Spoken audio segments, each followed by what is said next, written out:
दोस्तों welcome back to YouTube video and पैरी बोना सबको। सो यार जो आज की वीडियो है ना, ये भी फैंशो कॉलेज के लिए या लंदन के लिए किसी ने कभी भी नहीं बनाई होगी, बिकॉज आज की वीडियो हम बात करने वाले हैं को-ऑप पे। बहुत सारे स्टूडेंट्स के मन में ये डाउट था कि भाई को-ऑप क्या होता है, किसी को नहीं पता को-ऑप। एंड बहुत ही ऑब्वियस सी बात है क्योंकि इंडिया में को-ऑप का कोई है ही नहीं, मतलब है, मैं बताता हूँ आगे जाके क्या है को-ऑप। सो मतलब को-ऑप पे टर्म नहीं है इंडिया में बेसिकली। एंड सो हमें नहीं पता, मेरे को भी नहीं पता था। एंड इसमें कोई घबराने की बात नहीं है या इसमें कोई ऐसी बात नहीं कि यार मैं पूछूं ऐसे कैसे लगेगा, ऐसे कोई बात नहीं यार। हम उस को-ऑप की बात करते हैं आज, ठीक है। आपको मैं बेस्ट बताने वाला हूँ को-ऑप क्या आता है, बिकॉज मैंने खुद को-ऑप किया हुआ है। ये मेरे डॉक्यूमेंट्स है, मैं आपको अपने डॉक्यूमेंट्स भी दिखाने वाला हूँ कि क्या क्या डॉक्यूमेंट रिक्वायरमेंट होती है, कैसे बाद में होता है, कैसे पहले होता है, तो हर एक चीज़। So I am the best person. और देखो यार, मैं आपको गूगल से उतार के नहीं बताने वाला या स्टैट्स नहीं दिखाने वाला, मैंने एक्सपीरियंस किया हुआ है, तो वही अपना एक्सपीरियंस आपके साथ शेयर करने वाला हूँ कि को-ऑप कैसे होता है, कैसे लगता है, क्या क्या इसमें इंक्लूडेड होता है, ठीक है। सो बिना किसी देरी की वीडियो को शुरू करते हैं, पूरी वीडियो को देखते रहे ना। सो यार को-ऑप की बात करें, सो को-ऑप बेसिकली होता है पेड इंटर्नशिप।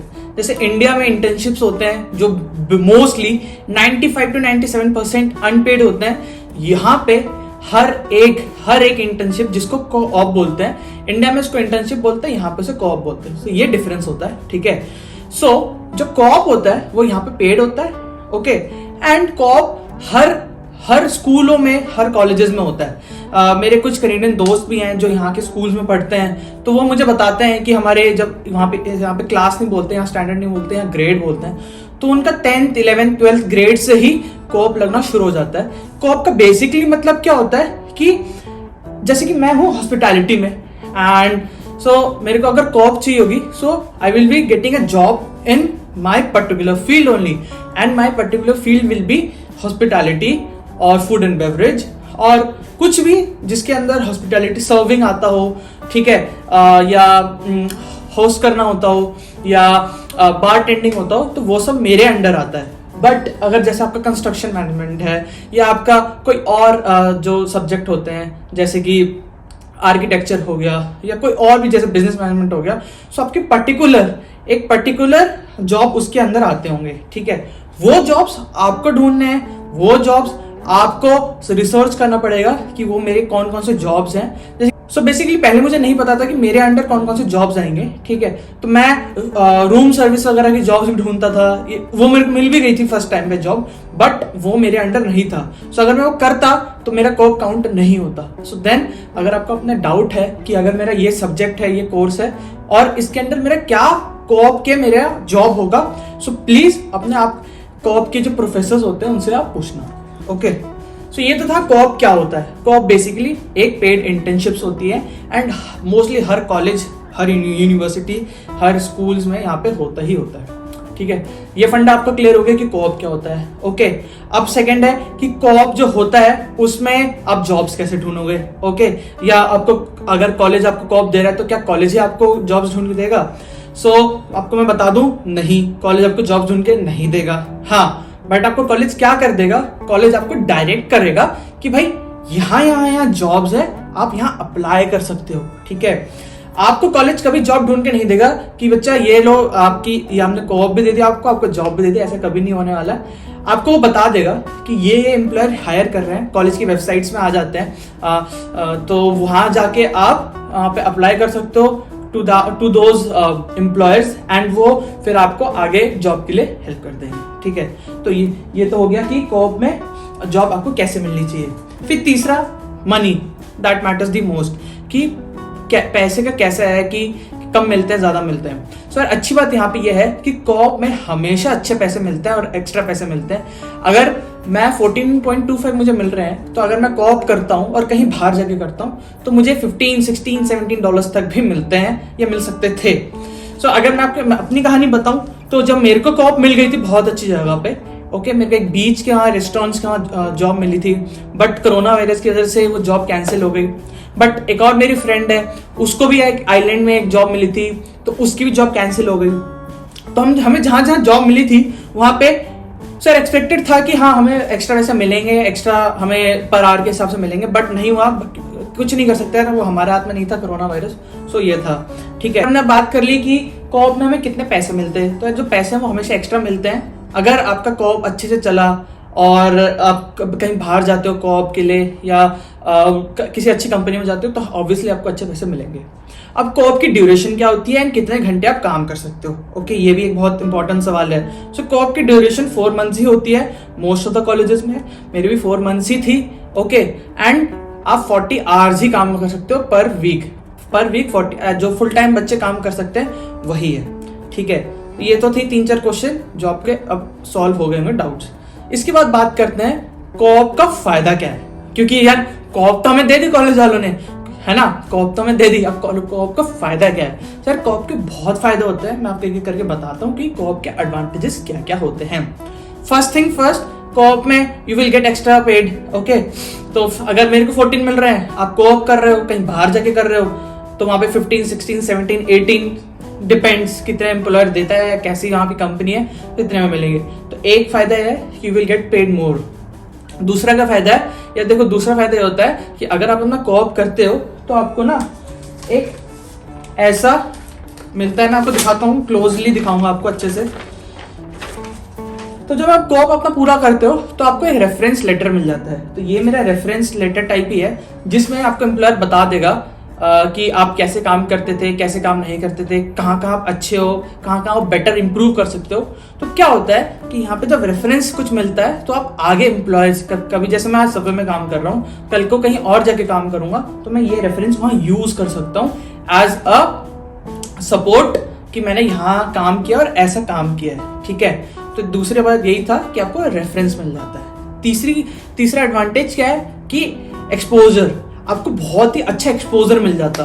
देखो अगर आप किसी एनवायरनमेंट में काम कर रहे हो कुछ टाइम के लिए, बट कुछ टाइम बाद आप कहीं और जाते हो, तो वहां पे एक अच्छा एक्सपोजर मिल सकता है आपको, अलग अलग लोगों से मिलोगे, तो ऐसे एक अच्छा एनवायरनमेंट क्रिएट होता है और अच्छा एक्सपोजर मिलता है, ठीक है। देन उसके बाद एक और क्या एडवांटेज है, नेटवर्किंग। तो देखो नेटवर्किंग करना यार कनाडा में बहुत जरूरी है। नेटवर्किंग करना तो यार दुनिया में हर जगह जरूरी है, मैं तो बोलूंगा। बिकॉज क्या होगा, आप कहीं और जगह काम करते हो तो वहां नए एम्प्लॉयर से मिलोगे, नए दोस्तों से मिलोगे, नए कोवर्कर होंगे, नए और भी लोग होंगे, तो आप उनसे नेटवर्किंग कर सकते हो कि यार मैं यहाँ पे अपना कॉलेज खत्म कर दूंगा, अगर आपको मेरा काम अच्छा लगा तो क्या मैं आपके पास वापस आके काम कर सकता हूँ। तो यहाँ अगर कहीं कोऑप करने जाते हो तो वहां पे एम्प्लॉयर से अच्छे से बना के रखो, कोवर्कर से अच्छे बना के रखो। आपको 40 घंटे काम करने हैं, आराम से अपना चुपचाप काम करते रहो। आपको अपने एक्सपीरियंस से मतलब होना चाहिए, दूसरा आपका पैसे से मतलब होना चाहिए, बस कोई लड़ाई झगड़ा मत करो, तो आप अच्छी नेटवर्किंग भी कर सकते हो। एंड इसी से अगर फॉलो अप करते हैं तो एक और लास्ट एडवांटेज है कि एक्सपीरियंस। देखो एक्सपीरियंस भी बहुत काउंट होता है कनाडा में, एक्सपीरियंस इज वेरी इंपॉर्टेंट। सो अगर आप कहीं जाते हो, जैसे मेरी फील्ड थी, अगर मैं कहीं जाता, मैं जैसे मेरी बीच एक रेस्टोरेंट वहां जॉब लग जाती, तो मुझे बहुत ही वास्ट एक्सपीरियंस मिल जाता, बट वो नहीं हुआ अनफॉर्चुनेटली, बट कोई बात नहीं। बट कल को आप आते हो, आप अपनी कंपनी में कहीं बाहर जाके काम करते हो, तब एक अच्छा आपको एक्सपीरियंस मिलने वाला है, जो कि आपको बहुत काम देगा अपने फ्यूचर में, ठीक है। तो ये तो है बात कर ना एडवांटेजेस की। और देखो बेसिकली मैं कोई डिसएडवांटेज देखता नहीं हूँ। आप कर क्या सकते हो कि अगर आपको कोऑप है और आप कोऑप नहीं करना चाहते हो, या अगर आपको नहीं मिलती है जॉब कोऑप की, तो आप एक बेस्ट चीज कर सकते हो कि ड्रॉप कर सकते हो अपना कोऑप। बट मैं पर्सनली बोलूंगा मत ड्रॉप करना यार, कोऑप एक बहुत अच्छी एक्सपीरियंस मिलने वाली है अगर आप उसको कंटिन्यू रखते हो। तो इसी से आगे बात करें तो हाँ, आप कोऑप, अगर जैसे मेरा सब्जेक्ट फूड एंड बेवरेज था, उसमें मुझे कोऑप पहले से था, अगर मैं चाहता तो मैं अपना कोऑप ड्रॉप कर सकता था और मुझे $640 या $670 मुझे अकाउंट में मिल जाते हैं। बट उसका कोई फायदा नहीं है यार, $650 के लिए आप अपना कोऑप मत ड्रॉप कर रहा, उससे अच्छा आप अपना कर लो, उससे एक्स्ट्रा पैसे कमा भी सकते हो। और दूसरा सबसे इंपॉर्टेंट, एक्सपोजर एंड एक्सपीरियंस, ये भी आपको इजीली मिल सकता है, ठीक है। तो ये तो कर ली हमने बेसिक बात कोऑप की। So, सबसे इंपॉर्टेंट जो बात है कोऑप के बारे में वो है कि यार जो कोऑप होती है वो हमेशा अपनी फील्ड में ही करना, ठीक है। आपके अपने अगर फैंशो में नहीं किसी और भी कॉलेज में जाते हो, तो आपके हर कॉलेज के लिए कोऑप के लिए एक प्रोफेसर और या काउंसलर अपॉइंट होता ही होता है। तो उससे जाके पूछना कि मेरे फील्ड के अंदर या मेरे कोर्स के अंदर कौन कौन सी जॉब्स हैं, ओके। अगर आप ये नहीं पूछते हो, और अगर जैसे मैं होटल मैनेजमेंट में तो हूँ बट मेरा स्पेसिफिकली फूड एंड बेवरेज है। अगर मैं फूड एंड बेवरेज छोड़ के मैं फ्रंट ऑफिस करने लग जाता या मैं कुछ और जॉब करने लग जाता होटल के अंदर, तो वो मेरा नहीं काउंट होता। बट मेरे को फूड एंड बेवरेज की ही जॉब ही चाहिए थी। सो मैं अपना एग्जांपल दे रहा हूँ। तो कल को अगर आप कोई भी सब्जेक्ट लेते हो, कोई भी कोर्स लेते हो, तो आपको स्पेसिफिकली जानना जरूरी है कि मेरे क्या क्या सब्जेक्ट्स, क्या क्या मेरे अंदर जॉब्स हैं इस सब्जेक्ट के अंदर जहां मैं अपना कोऑप कर सकता हूं। अगर आप कहीं और कोऑप कर रहे हो और वो आपके कोर्स में या कुछ से रिलेटेड नहीं है, तो वो काउंट नहीं होगा। सो जहां भी जॉब लगे पहले अपने काउंसलर से पूछ लेना कि क्या मेरा ये जो जॉब है ये वैलिड है कि नहीं है। ठीक है, तो बात करते, देखो मैं हमेशा आपको कोशिश करता हूँ कि रियल टाइम चीज़ें दिखाऊं, रियल चीज़ें दिखाऊं, तो वही आपको दिखाता हूँ। तो देखो ये है कोऑपरेटिव एजुकेशन फैंशर कॉलेज, जैसे कि आप देख सकते हो। कुछ इंपॉर्टेंट यहाँ पे वो चीज़ें थी, इंफॉर्मेशन मैंने छुपा दी है। एम्प्लॉयर का नाम मैं नहीं दिखाना चाहता था। ये मेरा नाम है प्रीतम मंडल, यहाँ पे मैंने काम किया है। देखो एम्प्लॉयर सबवे में काम किया है। एम्प्लॉयर का नाम मैं नहीं दिखाना चाहता। और वर्क टर्म जो था मेरा फॉल था सितंबर से दिसंबर, जो सॉरी समर मई से अगस्त, जो मैंने अपना पूरा कर लिया था। ईयर ये है 2020। ओके, तो ये बेसिकली स्टूडेंट रिफ्लेक्टिव समरी है। तो स्टूडेंट रिफ्लेक्टिव समरी में होता क्या है कि हमें बताना पड़ता है, तो हमें बताना पड़ता है कि आप वहाँ काम करोगे तो ये 1 महीने बाद ये हमें भरना पड़ता है काम के, कि आपने क्या क्या सीखा, आपको कॉलेज से कोई मदद मिलेगी नहीं, आपने एम्प्लॉयर से क्या सीखा, आपने एम्प्लॉयर से क्या नहीं सीखा, तो ये सब हमें इसमें बताना पड़ता है। बेसिकली 3 फॉर्म होते हैं, ये 2 फॉर्म है, एक फॉर्म मेरे एम्प्लॉयर के पास ही है।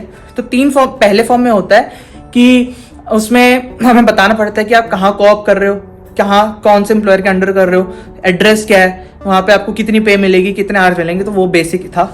ठीक है, वो मेरे एम्प्लॉयर के पास ही है। ये दूसरा फॉर्म है मेरा। ओके, और ये है तीसरा फॉर्म।